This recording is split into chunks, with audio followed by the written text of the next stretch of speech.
In 1933, Jerry Siegel and Joe Shuster wrote and illustrated a short story called The Reign of the Superman.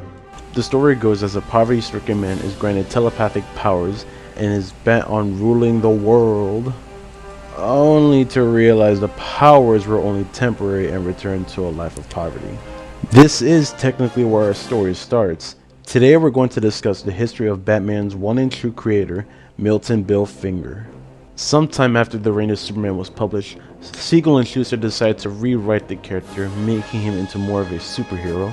By June of 1938, Action Comics #1 was released, and history was made with the first modern-day superhero, Superman. With the success that came from Action Comics, National Publications, the company that will eventually form DC, wanted to cash in bank on the superhero genre, which brings us to co-creator Bob Kane. Kane saw dollar signs with superheroes, to the point where he conceived the character, the Batman. Kane's source of inspiration for the Batman came from Douglas Fairbanks' portrayal of Zorro, as well as a 1930 film called The Bat Whispers, which is a remake of a 1926 film, The Bat. Kane also envisioned Batman as a very, almost gaudy-like character. Batman was a blonde man with a domino mask, red spandex, and stiff bat-like wings protruding from his back. So this kind of begs the question, how the hell did we go from this to that? This, my friends, is where Bill Finger comes in. Milton Finger was born on February 8th, 1914, a Denver native to Jewish parents who would later move to the Bronx at the height of the Depression. Sometime around 1938, Finger met Bob Kane at a party and agreed to work with him at his budding studio.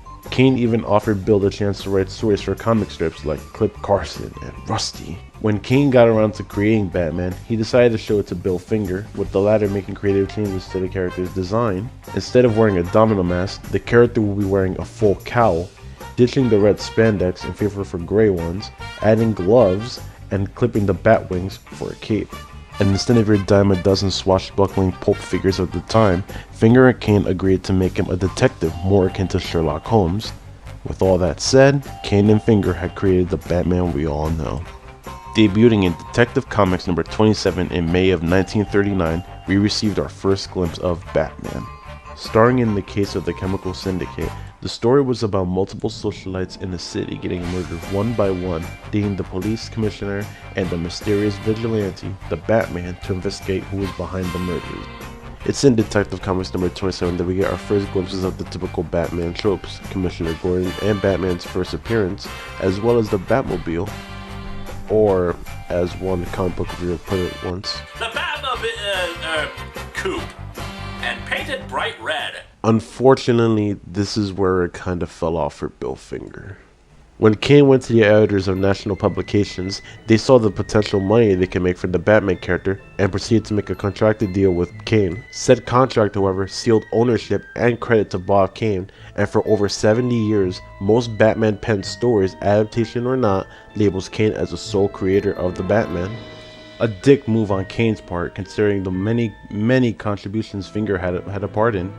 He created most of the mythos of the Batman world, his origin, the city of Gotham, characters such as Robin, Catwoman, the Joker, Clayface, the Penguin, the whole 9 yards. Here's some extra comic book trivia for you guys.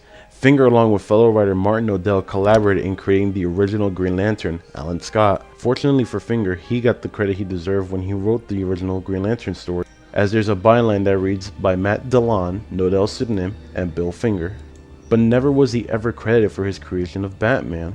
Kane distanced himself from Finger, going as far as to proclaim at various points of his life that he was the only creator of Batman. The only sort of credit Finger received related to Batman was a two-parter episode of the 1966 Batman television series, The Clock King's Crazy Crimes and The Clock King Gets Crowned. Finger had seen his creation explode into a media icon, and sadly, he passed away in 1974 in poverty. It wouldn't be until the release of the 1989 Burton film that Kane admitted that Finger was, quote, a contributing force, unquote, in the character's creation, and wrote, now that my longtime friend and collaborator is gone, I must admit that Bill never received the fame and recognition he deserved. He was an unsung hero. I often tell my wife, if I could go back 15 years before he died, I would like to say, I'll put your name on it now. You deserve it. This is, however, one of those examples of comic creators getting screwed over.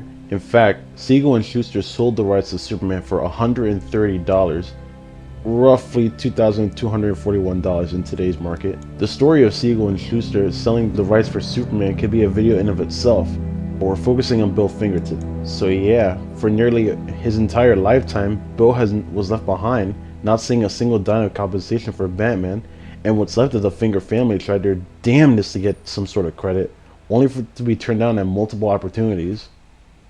Until very recently. In 2012, Mark Tyler Nobleman released a book about Bill Finger called Bill, the Boy Wonder, the secret co-creator of Batman. As the title suggested, the book was solely focused on Bill Finger's hand in the creation of Batman. In fact, the book proved itself so popular with readers, it inspired the 2017 Hulu exclusive documentary, Batman and Bill. Going off script real quick, I actually just finished watching the documentary and it's really fantastic. They have interviews from Todd McFarlane, Carmine Infantino, Kevin Smith. They even got interviews from Finger's granddaughter and what's left of the family line. Even the amount of research that Nobleman put into finding the last heir of Finger is extraordinary, and the drama that Finger's family dealt with is a tragedy. It's really damn sad. But this is where our story ends from here. In 2014, DC announced that after much talk with Finger's granddaughter, Athena Finger, Bill Finger will finally gain the credit after all these years, starting with the credit in the opening scenes of Batman vs. Superman, Dawn of Justice, furthering with a credit in the Gotham TV series. All in all though, while it may be a bit of a downer that Finger never got his name on any sort of Batman material while he was alive, it is rather uplifting to see that the Finger family got his name there, and now they're finally getting some sort of compensation for his work. If you guys want to find out any more info on Bill Finger, I recommend watching the Wolf Den's video. He made a almost 9-minute video on the whole Bill Finger Bob Kane debacle. Or you can even look up Kevin Smith's Fat Man on Batman podcast, where he had Mark Tyler Nobleman on and they were talking about the whole issue with Finger. But yeah, that's enough from me. My name is Cosmic Time Lord. I'd like to thank you for watching my very first video on YouTube. Stay tuned for more. Stay classy.